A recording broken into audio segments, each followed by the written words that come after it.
Hi, and welcome to Voice with Julia. Today, I'm excited to begin a journey. We are going to be doing 30 days of breath support.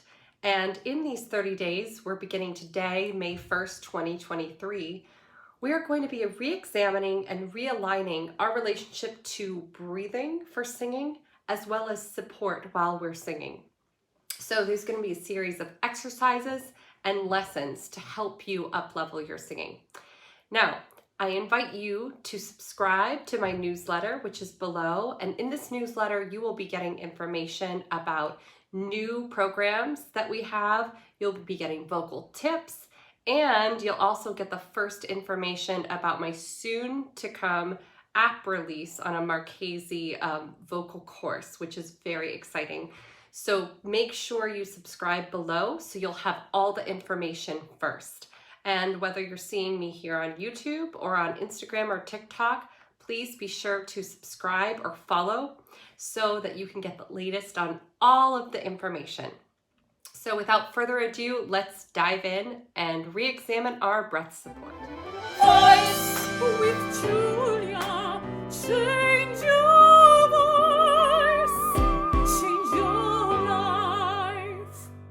So before we go into any specific exercises, I want to take a minute and talk about one of the most important things you will do when singing, and that is your inhalation.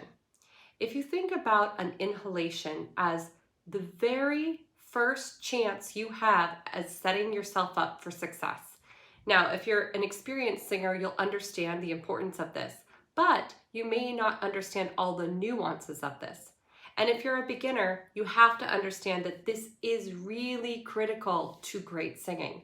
So, what are the purposes of a great inhale? And what are the attributes of a great inhale?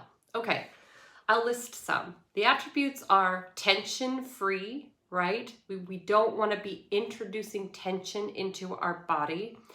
Another great attribute of a good inhale is that we fully inhalate our lungs, okay? So we are getting the correct amount of pressure that we need below our vocal folds in order to make the best sound possible. Now that's going to vary depending on the phrase and depending on the style of music.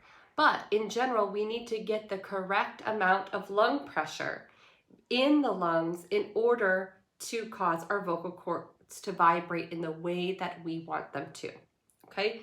And a third attribute of a great inhale is that it expands our upper body in such a way that it prepares our posture for good singing. And that kind of goes in with number two, but I want you to think of them as three separate things, okay? So tension-free, fully inhalating the lungs for the vocal demands, and three, setting up the body in such a way for our singing.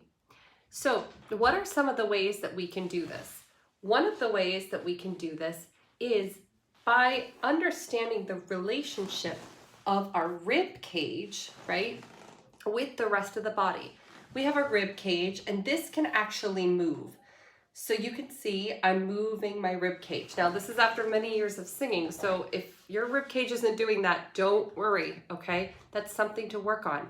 But how do we work on this? Step by step. So for today, we're gonna break this down, and we're only gonna focus on that inhale. So I want you, everybody watching, whether you're experienced or beginning, you're gonna take a full inhale through your nose, and you're gonna fully inhalate until you can't breathe in anymore without squeezing the shoulders, but raise your hands over your head.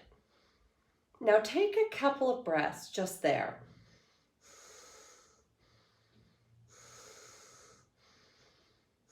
You'll notice that when you exhale through your nose in this position, you can't exhale as fully as you would normally, right?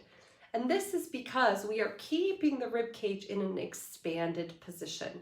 This is the ideal position for singing. So if you're uncertain about what that position is for you, breathe in through your nose, raise your hands up, and you will feel that, okay? You will feel the rib cage expand.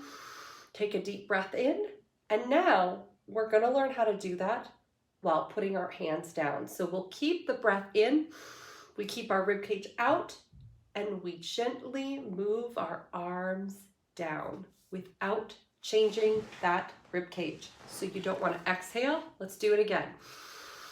Breathe in, hold the rib cage out. Let the arms down without breathing out. You're going to gently hold your breath. And even though I'm talking, I'm not technically holding my breath, but I am holding my body open while I do that. Okay, so I'm not letting this collapse. Okay, you don't want this to collapse, because when that collapses, the diaphragm isn't free to do its work. Okay, so for today, before we go any further, this is your step. This is your only step. Breathe through the nose. Feel that expansion of the rib cage. Take a few breaths here if you need to. Now, bring your arms down. Now, without doing anything, just feel what that would feel like to sing in that position, because that is going to be what we are going to be doing. So, if you want to take that further, you can practice then like that and see how that affects your singing, okay? But stay tuned for tomorrow and you'll have the next step in the series. So, subscribe, give this a like, and join my mailing list, and I will see you tomorrow.